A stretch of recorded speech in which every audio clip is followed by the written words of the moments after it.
Spoštovani kolegice in kolegi, gospe in gospodje, spoštovani gostje, en lep dober večer vsem skupaj. Napovedali ste me kot glavnega gosta, žal bo vaš glavni gost nekoliko kratek danes, čez slabo uro se nam začne neko soočenje v Ljubljani. To bo do 4. decembra očitno nacionalni šport in težko zamujam. Bi pa vendarle želel kandidatkam in kandidatom tukaj pred vami položiti na srce, da se zavedajo, da kandidirajo v volilni enoti, ki predstavlja enega najlepših koščkov Slovenije, da kandidirajo v tistem delu države, ki se je tudi vsaj v nekaterih delih kljub krizi v zadnjih 3 letih dobro razvijal. Ko prideš v Koper, ko prideš v Postojno, ko prideš v Bovec, kjer so sposobni županje, ta napredek vidiš, vidiš, da tukaj ni izgovorov, ampak so žulji na rokah in rezultati teh žuljev so vidni v večji blaginji ljudi, ki tukaj živijo. Vsem trem županom iskrene čestitke.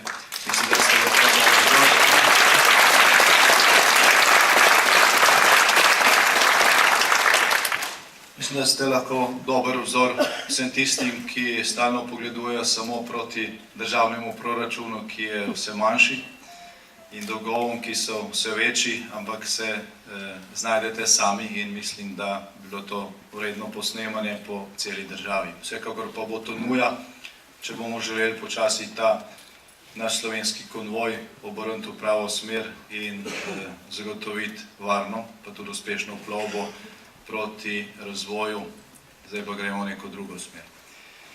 Želel bi vam položiti na srce tudi to, da vsi, ki boste izvoljeni v tej volilni enoti, na nek način ne predstavljate samo volivk in volivcev, državljank in državljanov Slovenije, ki živijo tukaj, ampak boste morali pogledati malo tudi v zamestvo, odkoder prihaja gospod Trpin.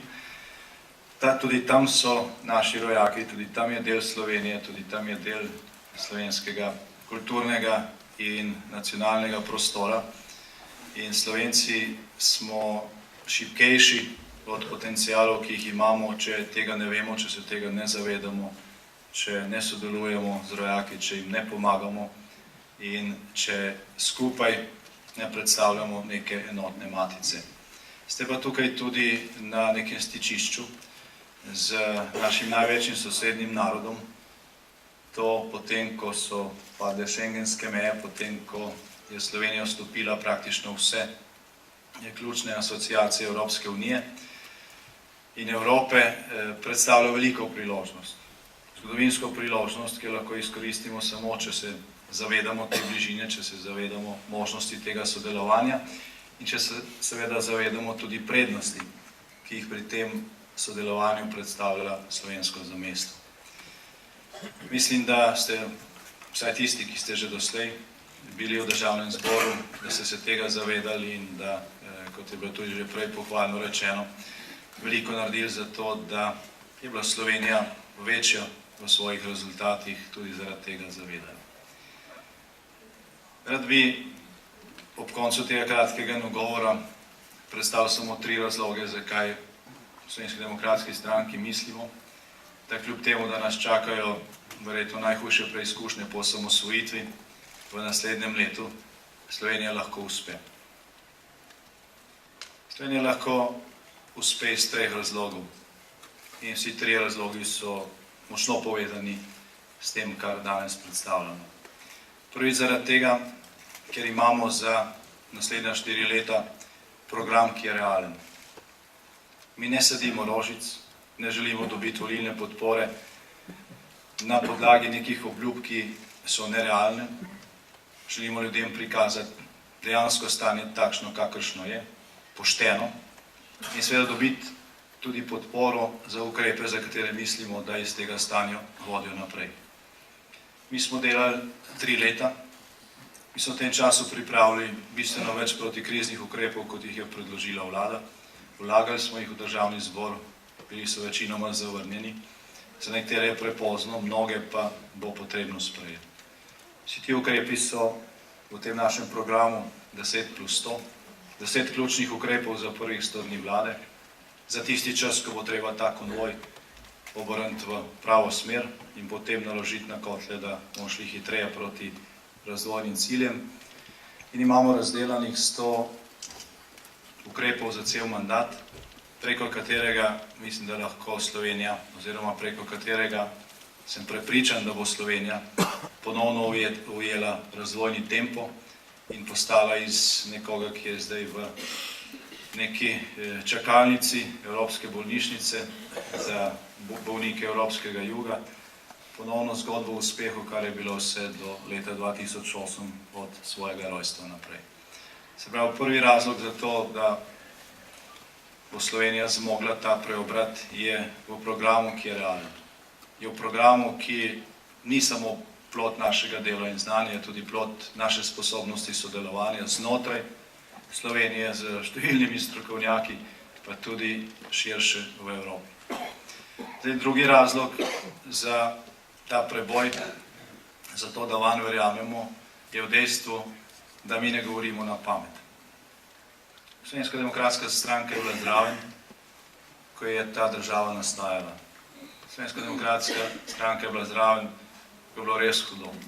Slovenska demokratska stranka je bila zraven, ko je bilo vse na preizkušnji in tudi takrat nismo sadili rožic. Povedali smo, zakaj bo šlo, ljudje so verjeli in zato smo uspeli. Slovenska demokratska stranka je bila zraven in je vodila slovensko vlado takrat, ko je Slovenija reševala tudi probleme drugih. Takrat smo se zelo veliko naučili. Zato, da smo uskladili na evropskih svetih številne probleme, številne odprte dileme, ki so bile pred Evropo v letu 2008, pa tudi že leto prej, ko smo sodelovali skupaj z Nemčijo in Portugalsko v trojki, je bilo treba spoznati notranje probleme, težave, razvojne dileme 26 držav članic. Najprej 25, potem 27. Za vsako od teh držav, za katere morda kakšno še slovenske državljanke in državljani ne znajo niti našteti, glavnega mesta, je bilo treba vedeti vse njihove ključne probleme in ko smo jih proučevali, ko smo jih obiskovali, ko smo se pogovarjali z njimi, smo se veliko naučili. Veliko dobrih praks smo spoznali, od enega do drugega oceana, veliko dobrih rešitev smo videli, ki se jih da uresničiti tudi v Sloveniji. Te izkušnje so bile 3 leta v skladišču.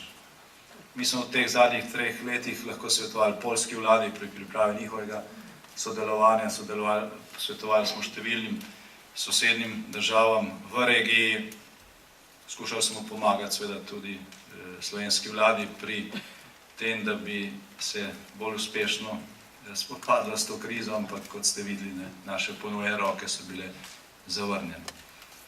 Tudi danes se ponuje neka formula, ki ne bo rešitev za Slovenijo. Formula izključevanja. Nekateri naši konkurenti tekmujejo v tem, kdo bo bolj izključujoč.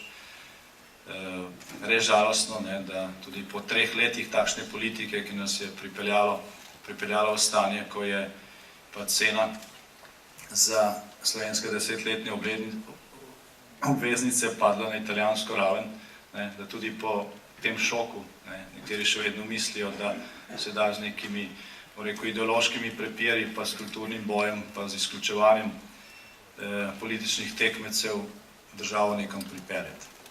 Jaz mislim, da slovenske volivke in volivci tega ne bodo nagradili.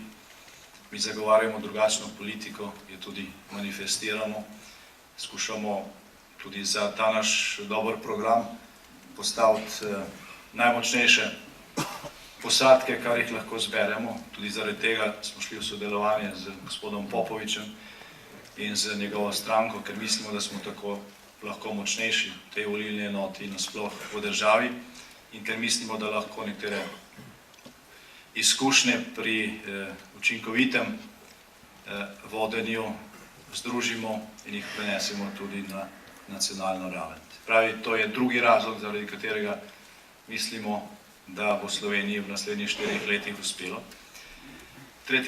Tretji razlog pa stoji pred vami. To so pa naše kandidatke in kandidati na teh volitvah.